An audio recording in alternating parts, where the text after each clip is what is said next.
bem, pessoal? Então vamos lá, vamos já para a nossa introdução, à medida que as pessoas vão chegando.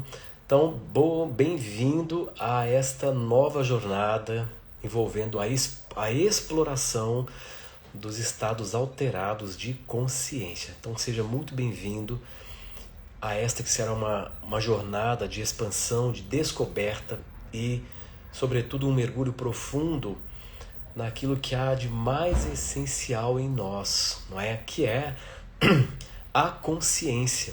Então hoje nós estamos iniciando essa trilha que atravessa os limites do conhecido e ultrapassa os contornos da mente cotidiana e nos convida a adentrar nesses mistérios dos estados alterados de consciência, aquelas experiências que muitas vezes transcendem o comum, despertam em nós novas percepções e nos conecta com níveis muito mais sutis do nosso próprio ser. Então, nessa primeira aula, nós daremos um passo muito importante, um passo fundamental, na verdade. Será uma série de 3 encontros, né? Hoje, amanhã e quinta-feira.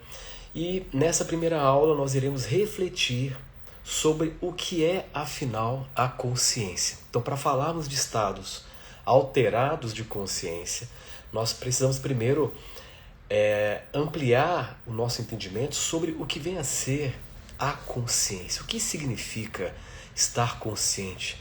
De onde surge essa experiência que observa, sente, cria e percebe? Ou melhor, quem é e o que é em você este algo capaz de perceber, de observar, capaz de voltar-se para si próprio, não é? E sobretudo, quem é este algo em nós capaz de criar? Seria a consciência um produto da mente, ou será a mente um reflexo de algo ainda mais profundo, não é? Então, a cada encontro nós vamos ampliar a perspectiva, dissolver velhos paradigmas.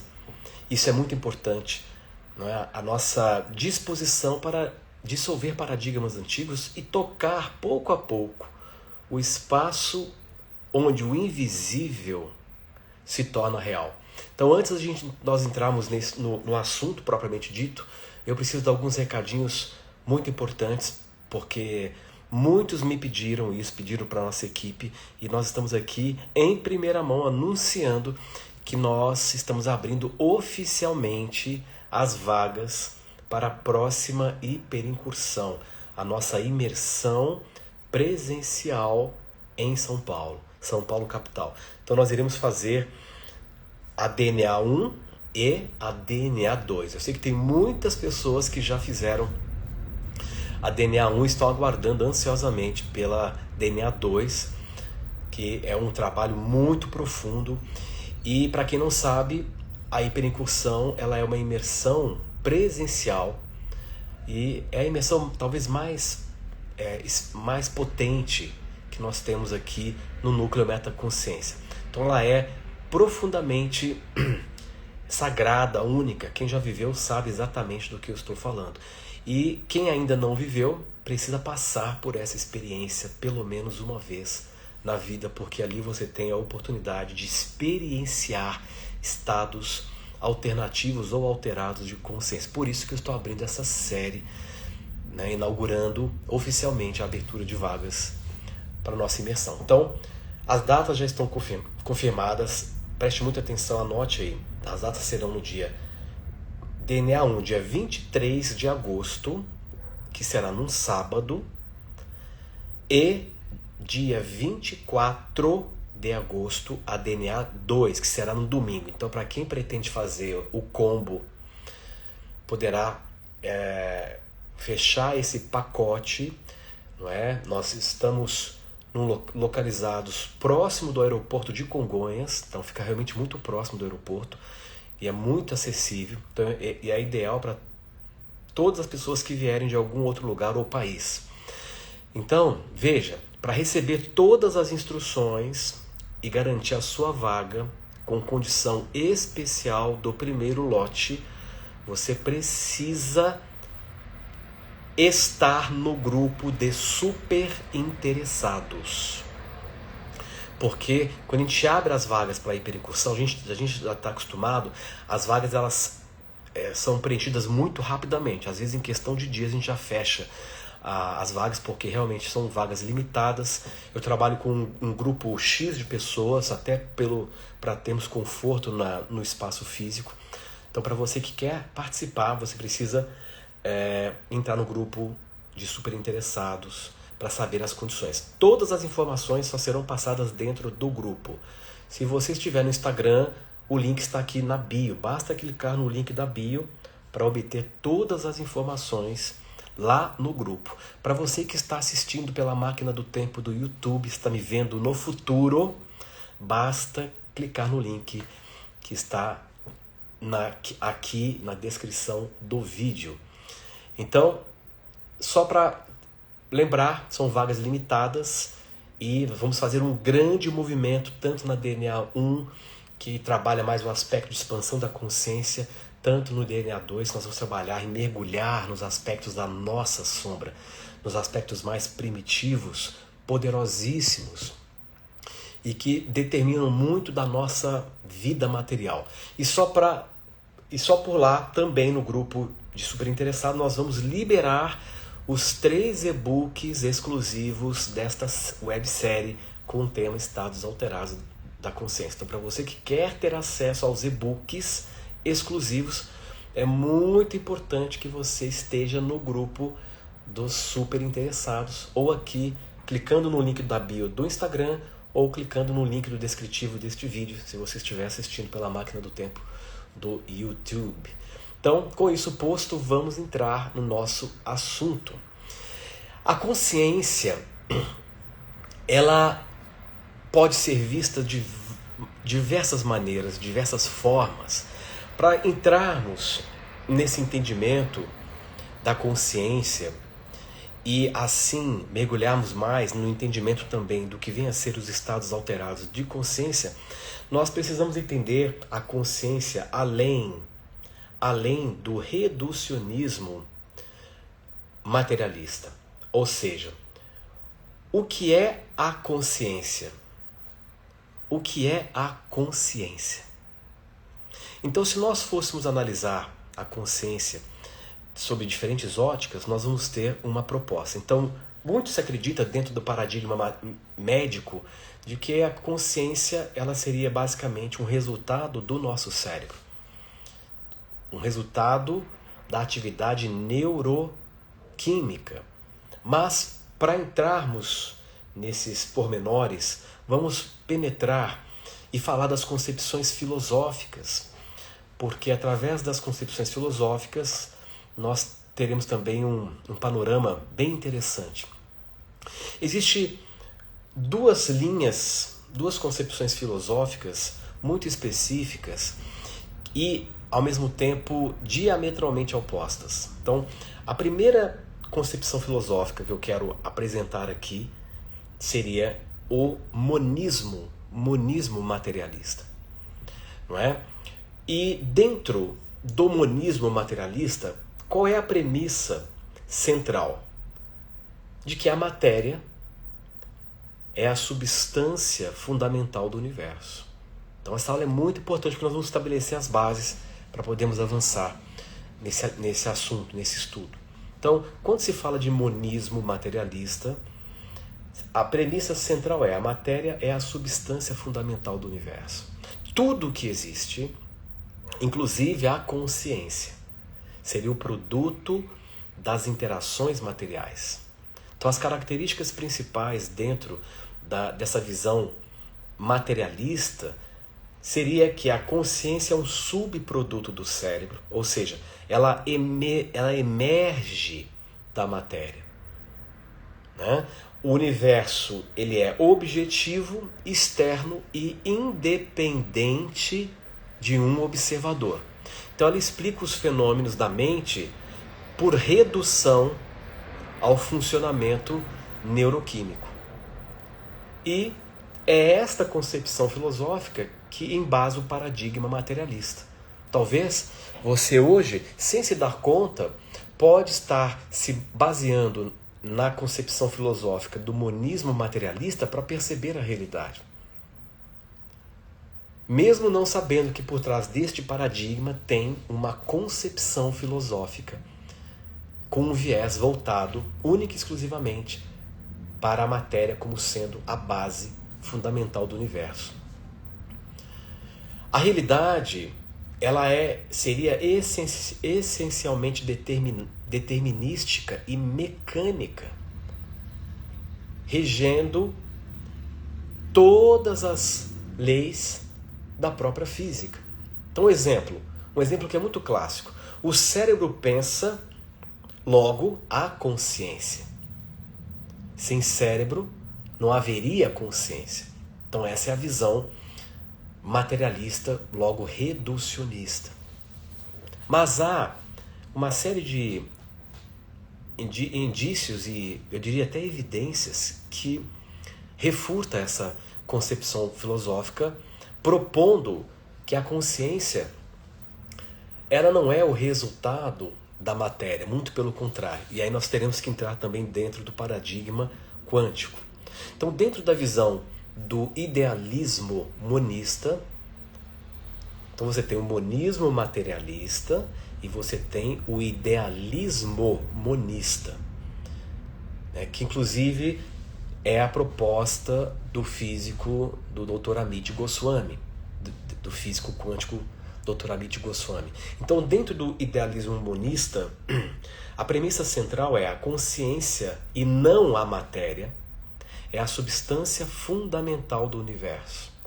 Olha que mudança radical dentro dessa perspectiva. Então, as características principais envolveriam a consciência primária e a matéria é derivada da própria consciência. Então, o mundo surge como uma manifestação da consciência em diferentes níveis. Então estaríamos todos nós em um universo participativo.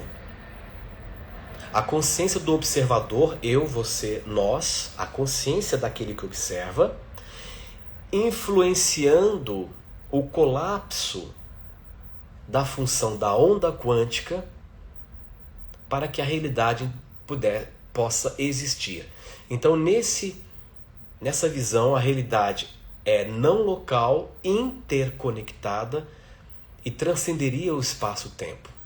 Então, a consciência, ela escolhe entre as possibilidades quânticas e essa escolha colapsa uma possibilidade em realidade. Ou seja, é a consciência que cria o cérebro, não o contrário. Então o cérebro ele só existe porque há uma consciência para observá-lo. Então, dentro dessa perspectiva, nós então teremos as derivações para definir o que é a consciência. Então, como eu acabei de falar, você tem a visão médica, que acredita que a consciência é um epifenômeno. A consciência seria o resultado de seria um fenômeno secundário a partir da atividade cerebral ou neuroquímica. Então nós temos, dentro da neurociência, que envolve a teoria da informação integrada, basicamente a consciência emergindo como o resultado de um processamento e integração de informação no cérebro, e a visão quântica, que seria a visão que se aproxima da visão espiritual. A consciência seria algo mais ontológico, seria a base primeira do ser, seria a base por trás de todo o funcionamento do universo. Então esta consciência seria parte da estrutura da própria realidade. Então não há um universo material separado lá fora da consciência. E essa consciência que manifesta o universo seria uma consciência profunda e ao mesmo tempo a base primeira do ser. E cada um de nós, então, uma manifestação singular desta consciência total se expressando no tempo e no espaço. Então nós, como aspectos dessa consciência total, participando ativamente e coletivamente na construção da realidade. Então isso é muito interessante, porque em última instância você é o fator que está causando o comportamento da realidade que você percebe. Algo que foi determinante no nosso processo de desenvolvimento foi o desenvolvimento e o aumento de complexidade nervosa que nós, enquanto seres humanos, atingimos. Então, houve um momento no processo de evolução em que atingimos um ponto de complexidade neurológica cerebral que abriu um acesso a uma função que mudou toda a relação entre ser humano e realidade, que é a função que nos dotou do poder de autoconsciência. Tal que tudo indica, nós somos a única espécie no planeta com autoconsciência. Como já disse várias vezes, os animais de modo geral e os organismos mais simples, eles possuem apenas a consciência do meio, mas não a autoconsciência. E essa autoconsciência nos garantiu o exercício do poder da escolha. Então nós temos a liberdade de escolher e temos o poder de alterar processos internos, modular processos internos. Nós temos um poder de autorregulação. Então, quando falamos que a consciência é a causa e não mais a matéria, nós então entramos dentro da perspectiva da causação descendente. Então, causação descendente é um nome derivado da teoria dos sistemas, não é, que cunhou esse termo de causação. Então, nós teríamos a causação ascendente. Então, na ciência clássica, nós estamos acostumados com a causação ascendente. Partículas que criam átomos, que formam moléculas, que constroem células, que compõem o cérebro, que gera a mente. Ou seja, tudo começa na base física, subindo até a consciência. Então, essa seria a causação ascendente. Dentro da perspectiva da causação descendente, na visão do idealismo monista quântico, que o Amit Goswami defende, a consciência seria a base elementar da realidade. Então a consciência universal, ou a consciência com C maiúsculo, seria o campo fundamental que contém todas as possibilidades quânticas. Quando um ser consciente faz uma escolha quântica, ele colapsa essas possibilidades em uma única realidade manifesta. Essa escolha consciente, ela é a causa primária de tudo o que ocorre no mundo físico. Por isso que esse evento que nos dotou de autoconsciência nos abriu a oportunidade de fazer escolhas a um nível tal que nos confere a propriedade de interferir na realidade ao ponto de mudar a realidade. Então, como funciona a causação descendente? Então, nós temos a consciência que escolhe uma possibilidade entre muitas, estado quântico. Essa escolha colapsa a função de onda na linguagem da física, e o colapso então define o que será manifestado no plano físico: matéria, eventos, experiências, comportamentos. Em outras palavras, não é o cérebro que gera a mente. É a mente ou a consciência que gera o cérebro. Então, vamos dar um exemplo prático, que na verdade é uma analogia bem interessante. Então, imagine que você decide tocar piano. Na visão materialista, o cérebro cria a intenção, ativa os músculos e você toca. Na causação descendente, a intenção consciente surge primeiro vinda de um nível não material, consciência quântica, e essa intenção oriunda de um nível não material informa o cérebro que age no corpo para tocar piano.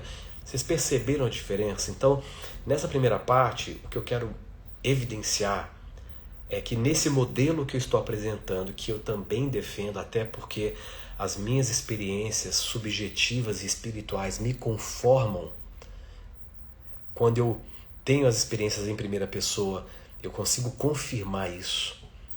Então, aqui eu estou apresentando esse modelo, mas as experiências e outras evidências também corroboram e evidenciam que a consciência não pode ser o resultado do cérebro. Nós podemos ver isso, por exemplo, no estudo amplamente documentado, os estudos examinando os pacientes que passaram por experiências de quase morte. Tem um psiquiatra norte-americano, o Dr. Raymond Moore, ele fez uma compilação muito séria, um trabalho realmente muito detalhado, e nesses estudos você consegue ver relatos de pessoas confirmando dados que se comprovam a partir do acesso à distância em algum ambiente físico, longe do lugar no qual aquela pessoa se encontrava com o seu corpo em coma. Então, quando você tem, por exemplo, a confirmação de alguém que acorda de um coma, de um estado de coma, e essa pessoa relata para o médico, em detalhes, a conversa que eles tiveram no corredor próximo ao quarto em que ela se encontrava. Simplesmente ela relata com detalhes que se comprovam em 100%. E ela também relata a percepção direta de um evento à distância, a quilômetros daquele hospital, trazendo detalhes e fatos que realmente aconteceram, e só que ela estava, em tese, no quarto porque ela estava em coma. Isso tem N relatos documentando isso, de diversas e diferentes pessoas, mostrando que algo é este que é capaz de deixar o corpo e ter atividade intelectual, ter atividade cognitiva à distância, perceber situações, perceber eventos, trazer esta informação e acordar no corpo relatando essas experiências comprobatórias. Percebe como isso é delicado e sério? Se ela estava em coma, ela viu sem olhos, ela ouviu sem ouvidos, ela teve atividade cognitiva sem a interface do cérebro. E ainda traz dados que posteriormente são confirmados como dados corretos. Ou seja, ninguém alucina com evidências. Percebe? Então, esse é o tipo de estudo que desgasta a visão mecanicista e materialista de que estamos retidos no corpo, de que somos produtos da matéria, de que somos produtos da atividade neurofisiológica. E nos abre um panorama completamente diferente. Um panorama, por exemplo, que reflete a perspectiva de que nós não começamos e nem terminamos na pele. De que nós não começamos no corpo, portanto, não começamos no nosso nascimento físico. E se não começamos no nosso nascimento físico, onde nós estávamos antes de nos acoplarmos nessa estrutura física, biológica? E para onde vamos daqui a pouco quando desativarmos essa estrutura? Se essas pessoas, quando elas passam pela experiência de quase morte, e elas relatam que elas se percebem pensando com as mesmas crenças, com a mesma personalidade, e conseguem interagir com outros eventos, e elas voltam, elas falam, eu estava existindo além do corpo. Inclusive, eu fui capaz de ver o meu corpo na cama, no hospital. E elas relatam isso, mostrando claramente que algo persiste e que independe do corpo para existir. Este é o ponto. Uma das maiores e importantes descobertas foi entender que a consciência ela seria algo muito semelhante ao espectro eletromagnético. Para quem já pôde ver o espectro eletromagnético,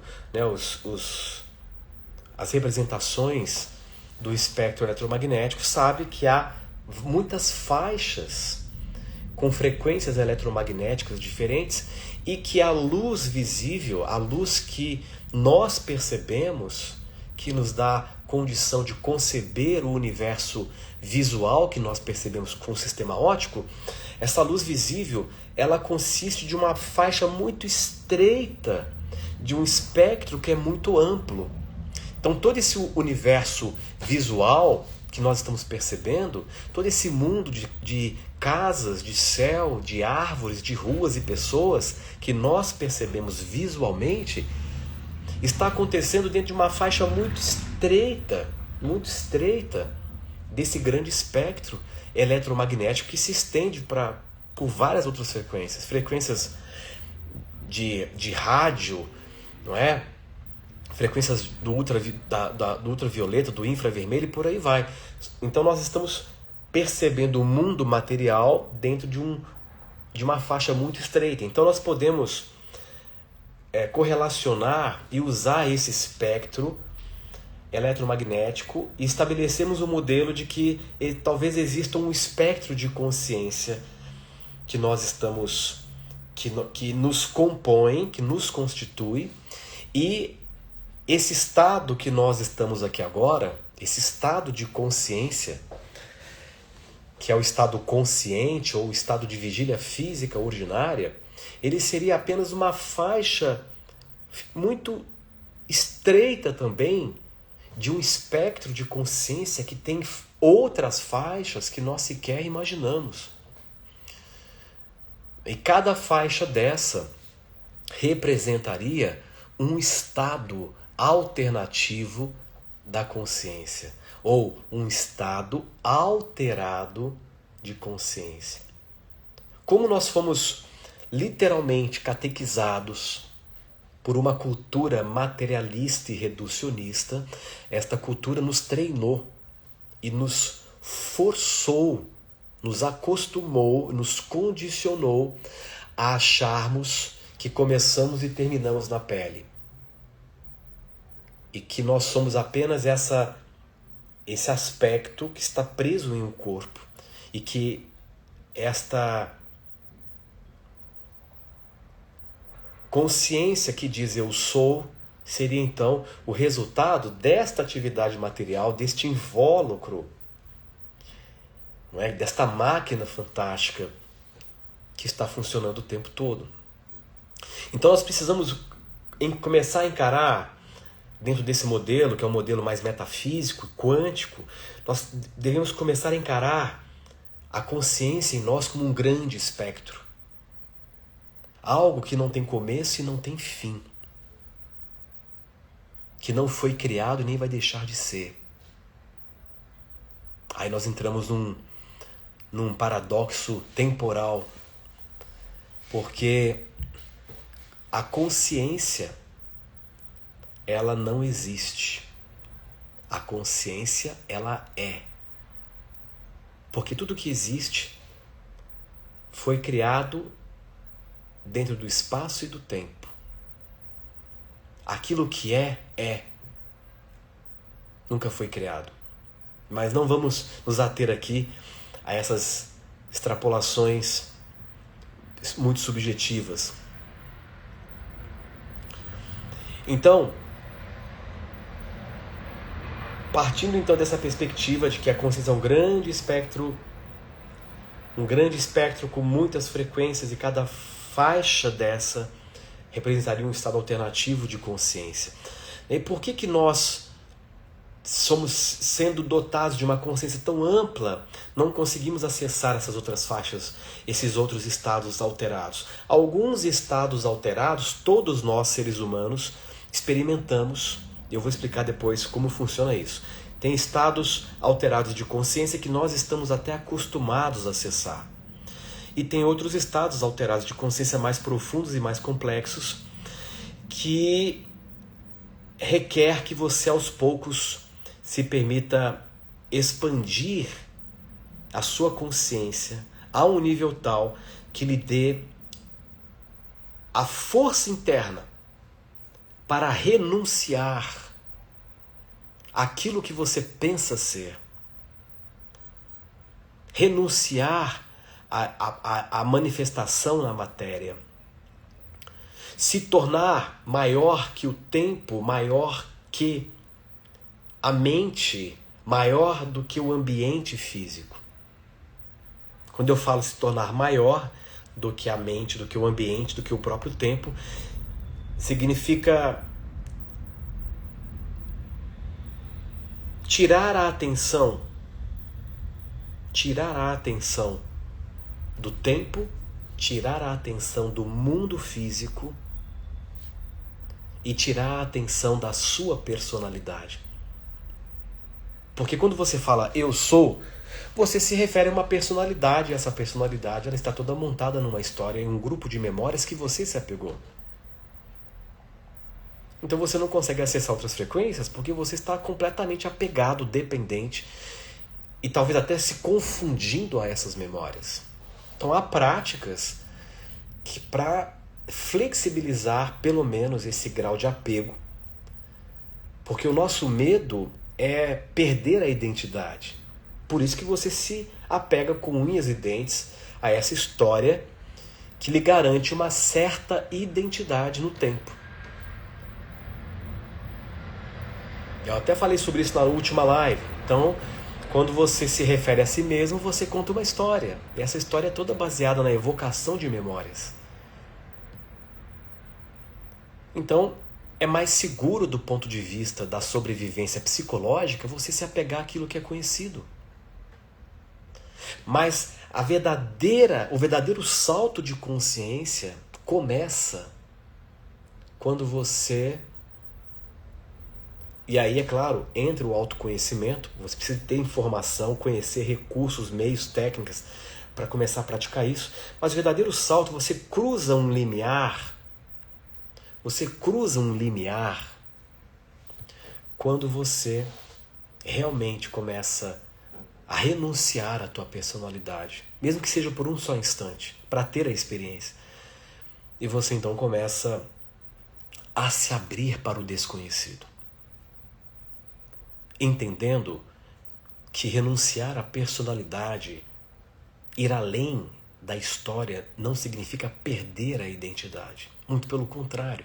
Mas isso eu vou entrar em detalhes mais à frente. Aí você me pergunta, como desapegar? Não é? É um processo.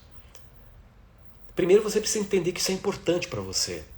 Se você não entende que isso é importante, que tem um valor nisso, para você crescer enquanto consciência, expandir enquanto ser, talvez isso não lhe interesse. Talvez seja uma mera curiosidade. Mas nós só começamos o movimento de transcendência quando enxergamos o valor que isso tem para as nossas vidas.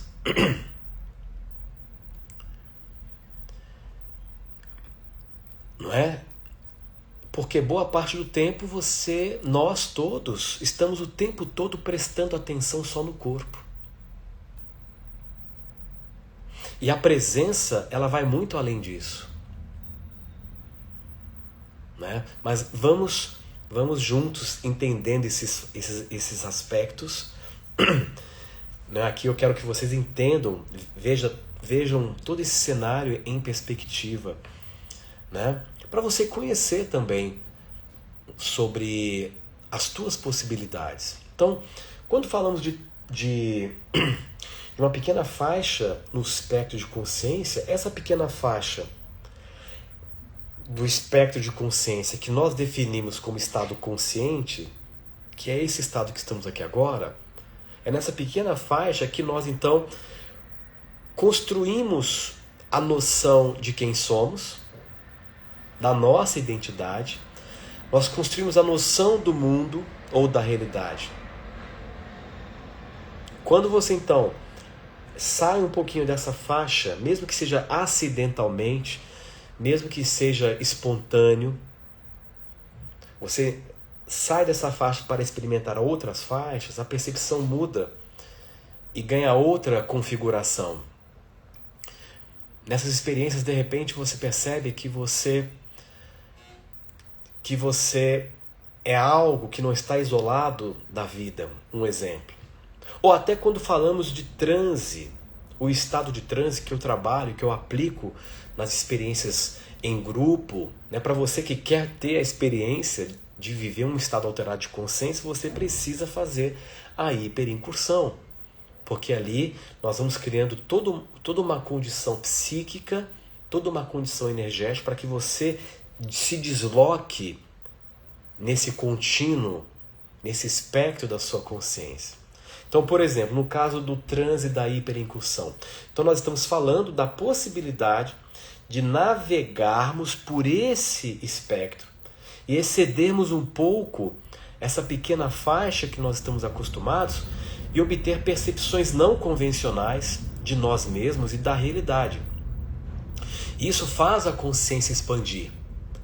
A consciência dentro de uma perspectiva mais ontológica como um princípio essencial. Nós temos como um outro estado alterado de consciência, que depois eu vou falar mais nos próximos encontros, que é a meditação. A meditação, ela envolve também um estado alterado de consciência. Nós temos um período do sono noturno, que é aquele período em que você está tendo um sono com sonho, aquela fase do sono que você está sonhando, que na ciência é chamada de estado REM, R-E-M, né? Que é o estado classificado com um indicador fisiológico que é o movimento ocular rápido. Quando você vê alguém dormindo e você percebe que ela está com a movimentação dos olhos, com as pálpebras cerradas, essa movimentação dos olhos indica que ela está num estado alterado de consciência, classificado como sono com sonhos. Ela está sonhando. E esse estado de sono com sonho, ele é classificado também como um estado alterado de consciência. Então, nós vivemos diferentes estados alterados de consciência durante o sono. Então nós temos uma fase do sono, que é a fase REM, que é o sono com sonho, e nós temos a fase do sono, que é a do sono profundo, que é a fase do sono em que você não está sonhando, que é o sono profundo, que é classificado também como estado alterado de consciência. Assim como os estados envolvendo transe hipnótico, ou o próprio transe, que também é um estado alterado, porque ele foge do padrão, né, no que se trata do estado de vigília física ordinária. Depois nós vamos também explorar mais detalhes sobre isso e entender os outros estados alterados de consciência que nós podemos viver. E nós sabemos que quando há um deslocamento nesse espectro de consciência para um outro estado de consciência além do da vigília, muitas vezes acontecem mudanças químicas no cérebro que catalisam o acesso a esses estados alterados, como é o caso da molécula do espírito conhecida como DMT, que é o N-dimetiltriptamina, que na verdade é um neurotransmissor ainda pouco estudado pela ciência, mas que ao ser liberado, ao que tudo indica, ele é liberado pela glândula pineal, e ao que tudo indica, quando ele é liberado, ele provoca rapidamente a abertura para um outro estado de consciência ou para um estado alterado de consciência.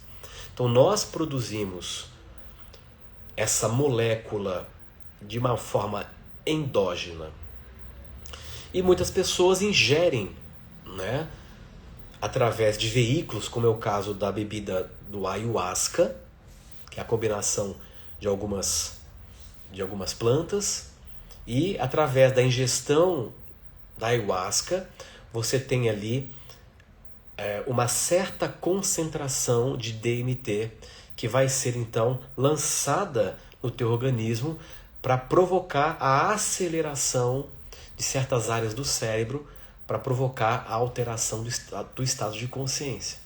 Então, a ayahuasca, né, ou a ayahuasca em si, ela não é uma bebida alucinógena. As pessoas elas precisam entender isso claramente. A ayahuasca é uma bebida que tem uma ação psicoativa, é uma substância psicoativa, tá? E depois eu até explico qual é a diferença do que é uma substância alucinógena e o que é uma substância psicoativa. Então a diferença ela está na concentração de DMT na sua farmacocinética. Mas depois a gente pode falar sobre isso também. Mas o que é interessante para nós é recorrermos agora a um conceito de neuroanatomia comparativa, segundo o qual, quanto mais baixo está um organismo na cadeia evolutiva,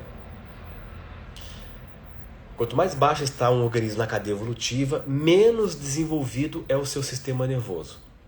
E mais ele depende de comportamentos pré-programados. No caso pré-programados pela própria natureza. Então, por exemplo, as traças elas voam em direção à luz. As tartarugas marinhas retornam geralmente às mesmas ilhas para pôr os seus ovos na praia na mesma época do ano.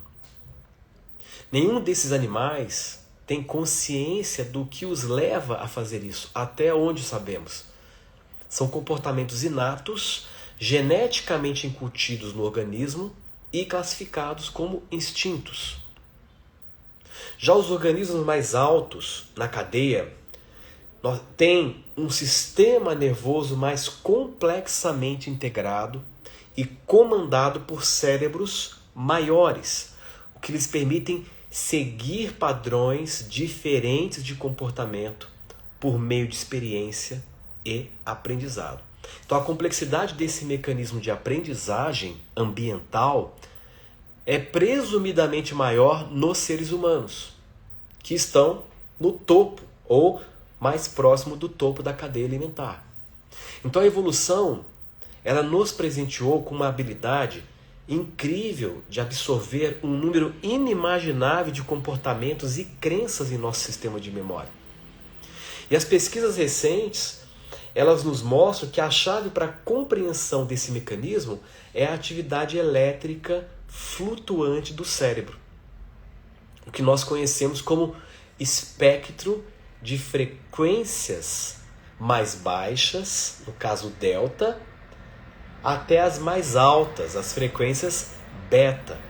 E aqui nós vamos entrar um pouco para falar das frequências cerebrais, porque tem tudo a ver com estados alterados de consciência. Então aqui eu estou fazendo uma introdução nessa primeira aula da nossa série. Então as pesquisas mostram, olha que interessante, que nas crianças, durante todos os estágios de desenvolvimento, há o predomínio de um tipo específico de onda cerebral. Há um predomínio. Então, entre o nascimento e até os 2 anos de idade, as crianças elas operam na frequência muito baixa, que varia de 0,5 Hz até 4 Hz, ou o que é conhecido como ondas delta. Olha que interessante. Então as crianças até 2 anos de idade elas estão operando em frequências muito baixas do ponto de vista cerebral. As crianças começam a entrar em uma frequência mais alta, chamada de frequência teta. Hoje fala muito de frequência teta, né? Vamos entrar em teta para reprogramar o subconsciente, não é? Enfim, etc. Mas vamos entender como funciona isso. Então, as crianças começam a entrar em uma frequência mais alta, que é a teta, que dá ordem de 4 a 8 Hz, com períodos mais longos entre 2 até 6 anos de idade. O que há de comum durante essa fase do desenvolvimento de uma criança? Do 0 até os 6 anos, já que elas estão operando em frequências cerebrais mais baixas. A mente está numa qualidade de maior plasticidade e sugestionabilidade. E, portanto, a mente ela é extremamente maleável e programável. Isso explica por que as crianças nessa idade elas podem armazenar um volume gigantesco de informações que precisam para se adaptar a um novo ambiente. Então nós podemos dizer que nessa fase as crianças vivem praticamente um processo permanente e constante de auto-hipnose. Porque o estado hipnótico, o transe hipnótico, ele é classificado com mente receptiva. O transe hipnótico ele basicamente tem essa qualidade mental. O indivíduo ele está num estado alterado de consciência em que a mente está profundamente atenta e ao mesmo tempo receptiva. Então esse é o binômio. Mente atenta e receptiva é classificado como mente teta ou estado hipnótico. Tem tudo a ver com o Theta Healing? Tem a ver, porque em tese, não é? A técnica do Theta Healing se baseia em provocar processos de transformação, conduzindo o indivíduo ao estado teta.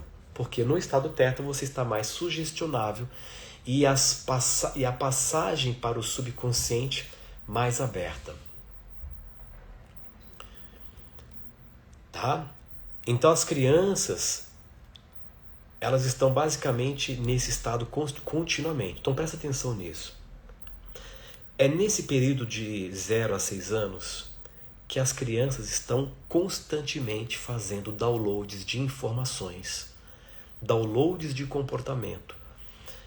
E, via de regra, a visão de mundo dos seus pais será completamente absorvida em seu sistema de memória subconsciente. Então, nessa idade, tudo que a criança está vendo, ouvindo, está penetrando no seu subconsciente sem nenhum filtro. Porque até os 6 anos de idade, você não tem o desenvolvimento da faculdade crítica. Então, se você fala para uma criança de 3, 4 anos de idade, olha, tem um dragão rosa atrás da porta, para ela, aquilo vira realidade instantaneamente. Ela vai ficar agitada. Não, vai ficar com medo, porque ela não tem filtro do crítico.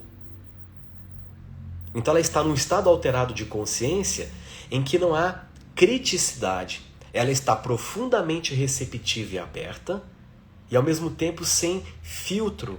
O que pode ser maravilhoso, como pode ser uma tragédia, dependendo do contexto familiar que ela está exposta.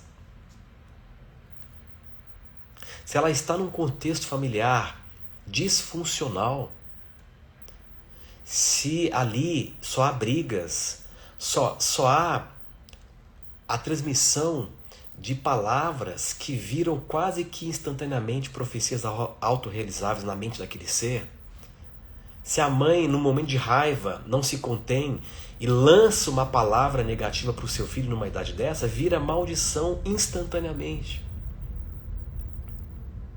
Mesmo que tenha sido um momento em que a mãe estava muito, muito alterada, com raiva, e ela falou aquilo, né, num momento de raiva, sem a intenção realmente de prejudicar o filho, aquilo vai prejudicar, aquilo vai compor, vai se instalar como uma profecia autorrealizável que na maioria das vezes se realiza como realidade. Percebe? Então os pais têm uma responsabilidade muito séria. Para você que é pai ou mãe e tem um filho que está nesta idade, tá?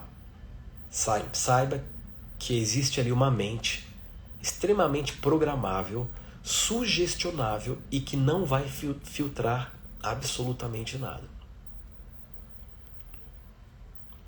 Vamos dar um exemplo.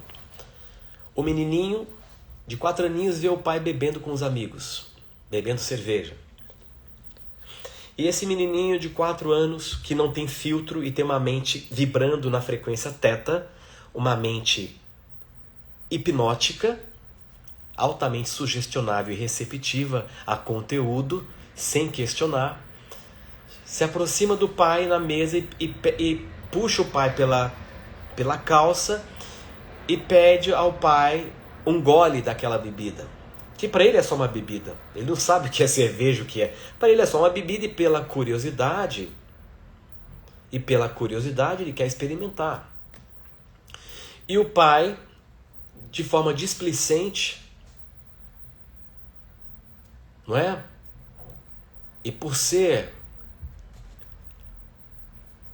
deseducado e frágil do ponto de vista espiritual, diz ao filho: para com isso porque isso é bebida de homem. Agora aquela criança associa que para ser homem ele precisa beber. Então ele funde a ideia: ser homem é igual a beber. E isso vira um postulado dentro dele. Com o passar do tempo, ele cresce e se torna um adulto. E esta informação, absorvida quando ele tinha 4 anos de idade, começa a se impor, levando a uma crença subconsciente de que para ser homem ele precisa beber. E aí então ele se torna um alcoólatra. Não estou dizendo que todos os casos de alcoólatras seja isso. Mas é só um exemplo para vocês entenderem o quão maleável é a mente de uma criança. No entanto, à medida que nós vamos crescendo, nós vamos nos tornando menos suscetíveis à programação externa, pois atingimos a frequência cerebral alfa. Passamos a ter predomínio de frequências alfa da ordem de 8 a 12. Então, teta de 4 a 8, alfa de 8 a 12. Tem uma frequência mais alta. Então, aos 12 anos, a criança começa a mostrar períodos mais longos de uma frequência ainda mais alta, que é a chamada frequência beta, da ordem de 12 a 35 Hz. E ali, a criança agora, como adolescente, possui uma mente mais enrijecida e passa a expressar faculdade crítica. A faculdade crítica passa a ser um filtro que a leva a questionar para reconhecer aquilo que é real daquilo que não é real. Então, se você fala para um adolescente que tem um dragão rosa atrás da porta, ele vai começar a rir porque ele tem a faculdade crítica, ele começa a discriminar.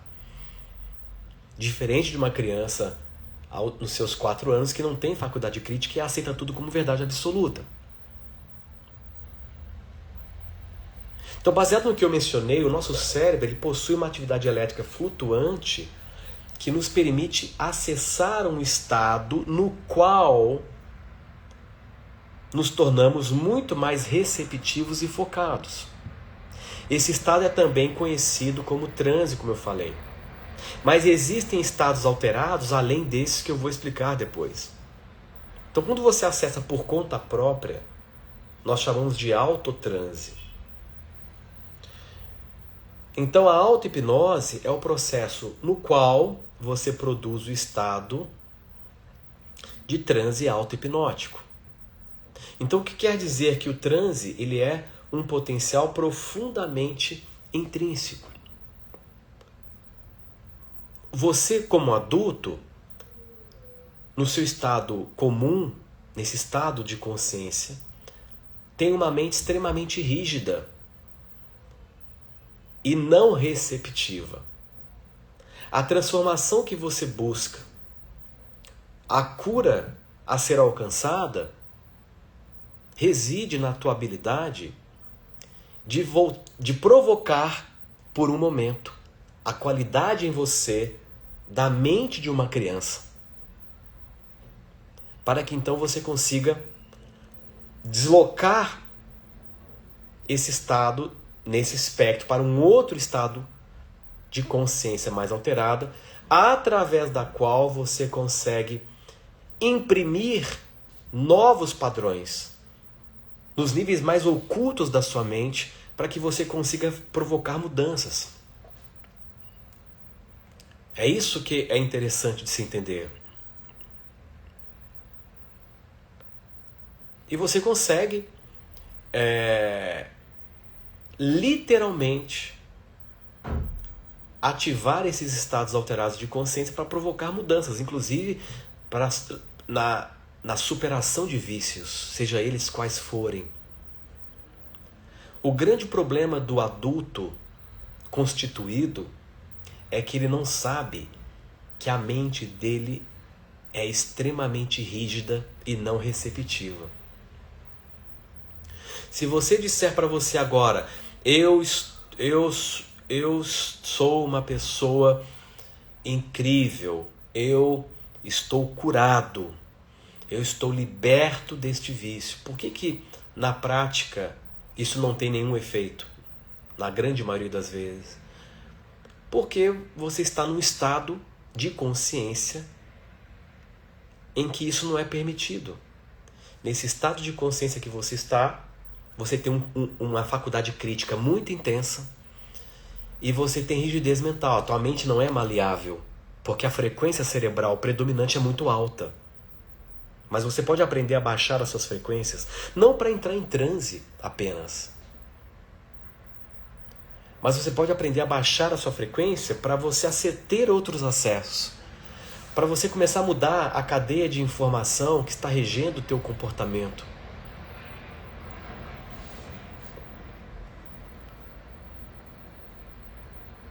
Há que se relaxar psíquica e fisicamente para provocar uma afasia, para atenuar a sua faculdade crítica. Veja, não, isso que eu estou dizendo não se refere necessariamente a estado hipnótico. Tem outros estados que vão além do estado hipnótico.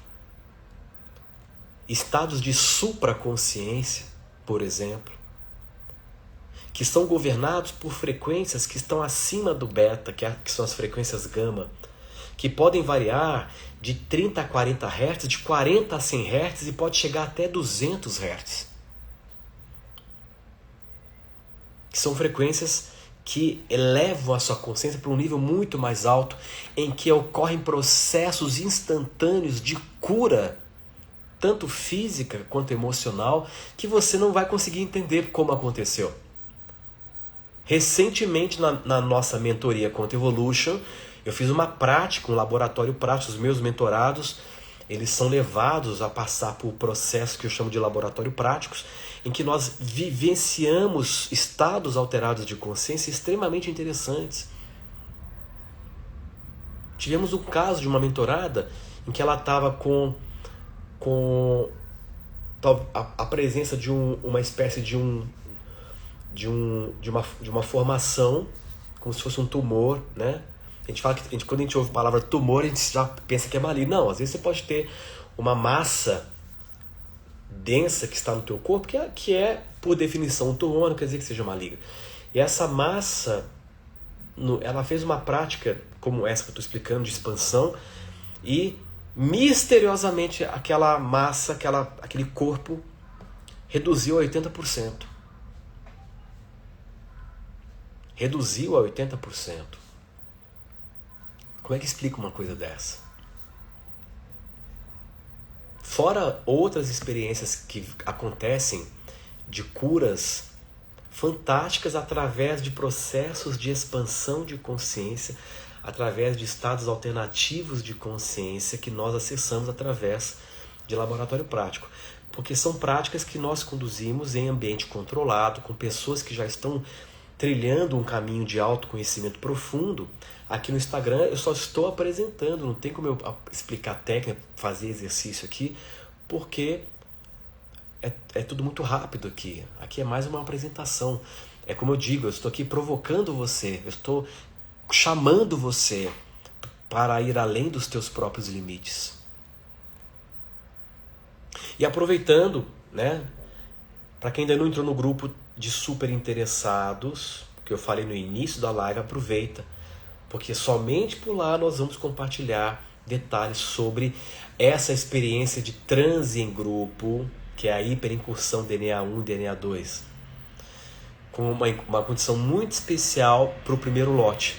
E para você que está gostando dessa aula hoje, que é a primeira aula da nossa série, para quem entrar no grupo vai também ganhar os 3 e-books exclusivos contendo o conteúdo da nossa websérie. Tudo bem? Então, para a gente encerrar essa introdução, essa primeira aula, para como eu entro, a Tamir está perguntando, basta clicar aqui no link da bio do Instagram, ok?